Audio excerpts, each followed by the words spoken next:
This video was made by nobody. No editor, no designer, no person sitting at a computer choosing a character or writing a script.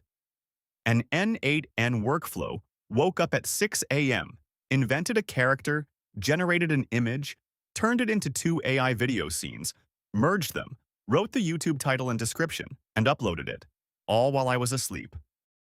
This is the workflow that did it. And in this video, I'm going to walk you through every single node. What it does, why it's there, and what happens if you get it wrong.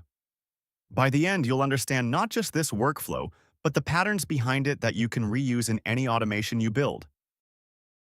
We've got 5 phases: content generation, image creation, video creation, analysis and descriptions, and finally publishing. Let's go through each one.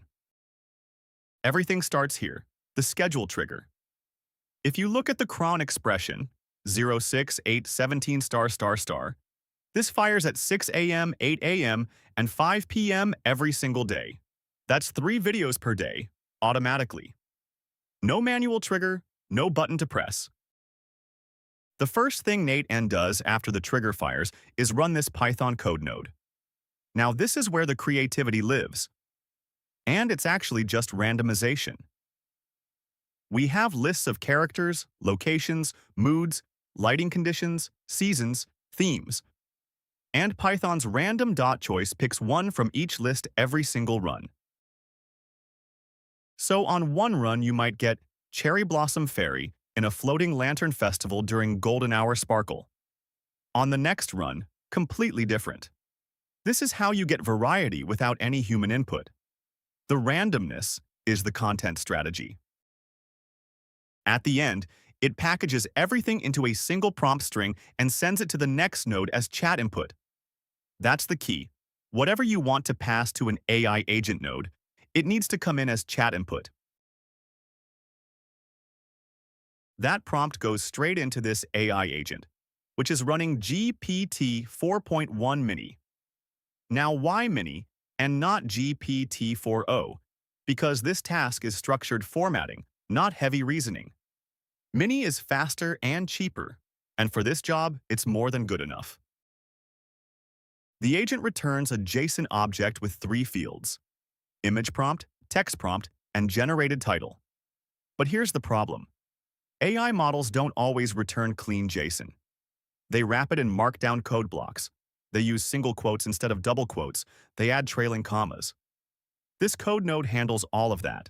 It strips the backticks, fixes the quotes, and parses it safely.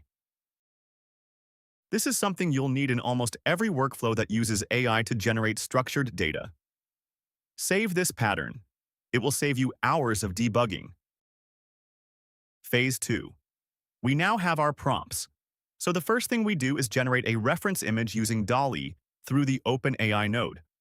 This gives us a visual starting point for the character. Once the image comes back, the workflow branches into 2 parallel paths simultaneously. This is important. n8n runs both paths at the same time. On the left, we upload the image to Google Drive. On the right, we send it to GPT-4o for analysis. Why analyze it?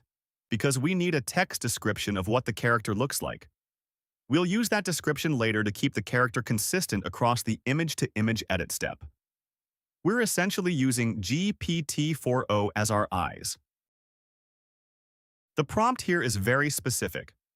Describe whether this is a character or a product, and if both, describe them separately. Appearance details only. We're not asking for creative writing. We're asking for a precise visual description that another AI can use as a reference. Meanwhile, on the other path, after the Drive upload, we extract the direct download link, the web content link, from the Google Drive response.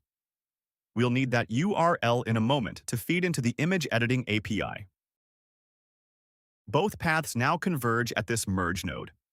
n8n waits for both branches to finish before continuing. Then a limit node keeps only the last item, making sure we have clean, single-item data going forward. Now this agent takes both pieces of data, the GPT-4o description and the original text prompt, and generates a refined image prompt. It's specifically designed for Pixar and Disney-style cartoon aesthetics. Notice it uses Gemini here, not GPT. We're mixing models strategically. OpenAI for image generation, Gemini for creative prompt writing. That prompt goes to FL.ai's nano-banana model. This is an image-to-image editing API. We're not generating from scratch anymore. We're taking the original DALL-E image and transforming it based on our refined prompt. The result is much more consistent and stylized. Now here's a pattern you'll use constantly with external AI APIs. The Async queue pattern. When you send a request to FL.ai, it doesn't give you the result immediately. It gives you back a request_ID. Then you wait, in this case 30 seconds, and pull a second endpoint using that ID to get the actual result. Post to submit, wait, get to retrieve. Remember this pattern. Most serious AI APIs work this way. This agent generates 2 video scene prompts. Scene 1. A close-up of the character doing something immediately engaging, waving, dancing, giggling. The character must be visible in the first half second. Scene 2. No character at all. Just the magical world environment. When these 2 clips get stitched together, you get a complete short-form video with a hook and a visual payoff. Notice this structured output parser connected to the agent. This is crucial. Instead of hoping the AI returns valid JSON, we define the exact schema we expect. Scenes with Scene 1 and Scene 2 as strings. n8n will actually retry and self-correct if the output doesn't match. This is how you make AI agents reliable in production workflows. The splitout node takes that object with 2 scenes and splits it into 2 separate n8n items. From this point forward, both scenes travel through the workflow in parallel, each one becoming its own video. Each scene prompt hits Kie.ai's Veo 3 fast model. This is Google's Veo 3 video generation model, accessed through Kie.ai's API. We're requesting 9:16 aspect ratio, vertical format, optimized for YouTube Shorts and TikTok. Same async pattern as before, but this time we wait 4 minutes, not 30 seconds. Video generation takes much longer than image generation. After the wait, we pull Kie.ai for the result and get back a video URL. The aggregate node collects both video URLs into a single item. Then we send them to FAL.ai's FFmpeg API to merge them into one continuous video. One API call, 2 clips in, 1 merged video out. Wait 60 seconds for the merge to complete, then fetch the final merged video URL. That's our finished product. Before we publish anything, we do 2 things.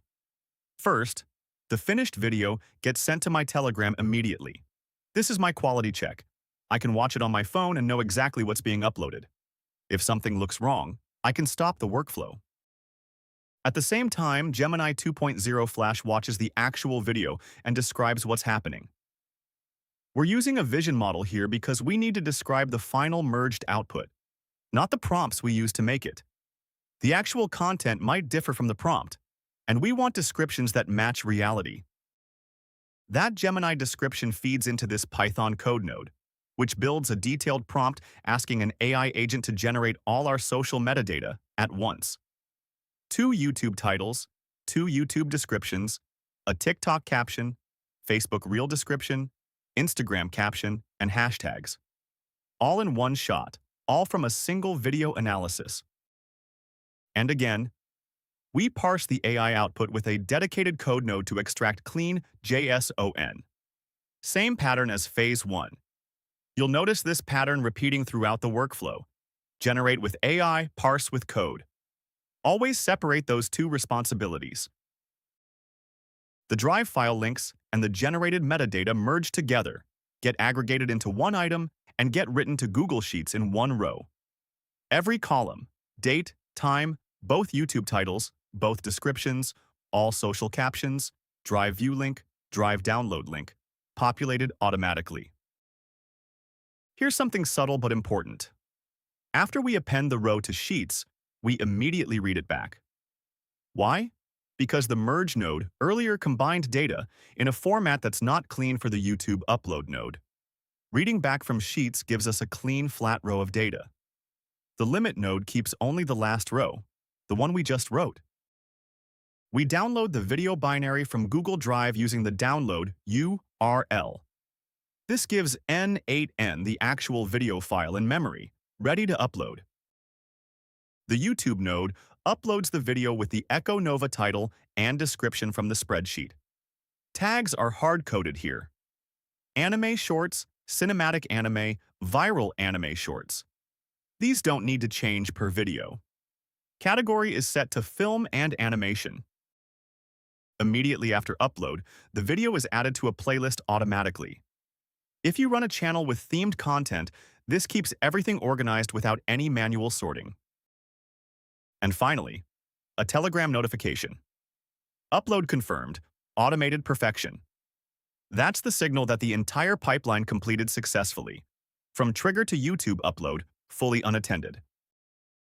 A few things worth knowing before you try to build this yourself. First, cost. This workflow uses FL.ai, Kie.ai, OpenAI, and Gemini. None of those are free. Running 3 times a day adds up. Track your spend on each platform before you scale. Second, every external API call in this workflow has retry on fail enabled, usually with a 2 to 3 second wait between attempts. External AI AP is fail. They time out, they rate limit, they return 500 errors. Retry logic is not optional in production workflows. It's the difference between a workflow that runs reliably and one that breaks every third execution. Third, use the structured output parser whenever an AI agent needs to return data that downstream nodes depend on. Don't trust raw AI output for structured data. Define the schema, let n8n enforce it. And fourth, whenever you branch a workflow into parallel paths, you need a merge node to resync them. If you forget this, one branch will finish and the workflow will continue without waiting for the other. That causes silent data loss, the hardest kind of bug to debug.